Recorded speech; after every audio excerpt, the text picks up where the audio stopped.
Quand on reçoit des prototypes de la part des usines, on est très excité car nos plans sont devenus réels pour la première fois. À cette étape, nous avons plusieurs missions. Alors la première, ça va être de repérer si les usines ont fait tout comme nous voulions, et si les prototypes sont conformes au plan, et si notre activité n'est pas trop chère à produire, etc. Ensuite, on compare aussi les différentes options qu'on a envisagées pour faire des choix. Notre seconde mission, c'est d'observer si le contenu de l'activité que nous avions prévu en brainstorming est satisfaisant ou pas. S'il y a trop ou pas assez d'étapes, si les assemblages sont bien pensés. Nous faisons alors de grandes listes de modifications pour créer une deuxième version de l'activité qui soit meilleure que la première. Nous apportons ensuite toutes les modifications repérées lors de la réception des prototypes. Parfois, c'est très simple. Par exemple, il suffit de changer un petit peu la taille d'un trou dans du papier. Parfois, on a repéré un problème mais nous n'avons pas tout de suite la solution et il faut alors trouver des nouvelles pistes. Il faut fabriquer des nouvelles maquettes à la main, il faut essayer plusieurs versions pour résoudre le problème.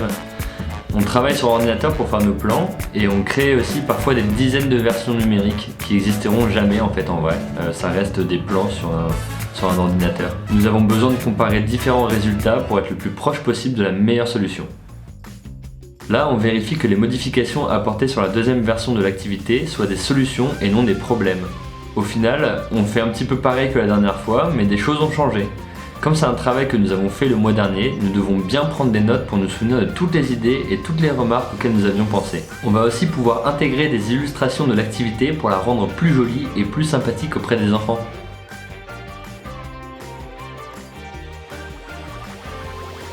C'est la dernière étape concernant le matériel de l'activité. Ici, nous réglons les derniers problèmes pour que l'activité soit super entre les mains de nos abonnés.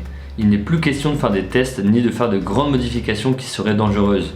Quand nous avons fini cette étape, nous ne revoyons plus cette activité avant 1 mois et demi. Puis nous recevrons les versions finales qui sortiront tout juste d'usine, comme du pain chaud. La réalisation du guide de l'activité se fait en plusieurs étapes.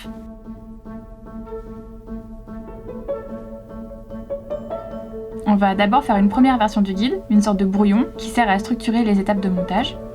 Ce brouillon nous sert à savoir combien d'étapes on va devoir illustrer, quelle place on a besoin sur le poster, etc. Puis, quand tout est structuré, on réalise le guide en digital. On illustre les étapes, on écrit les textes, on met en page et après plusieurs relectures, le guide est prêt. Il arrive aussi que le guide soit testé par des enfants et pour être sûr qu'il soit bien compréhensible et adapté.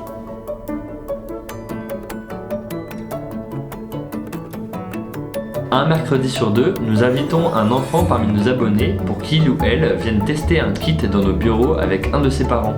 Le projet n'est jamais terminé à cette étape. Comme ça, si on voit que quelque chose ne va pas, on peut toujours le rectifier avant d'envoyer la version finale.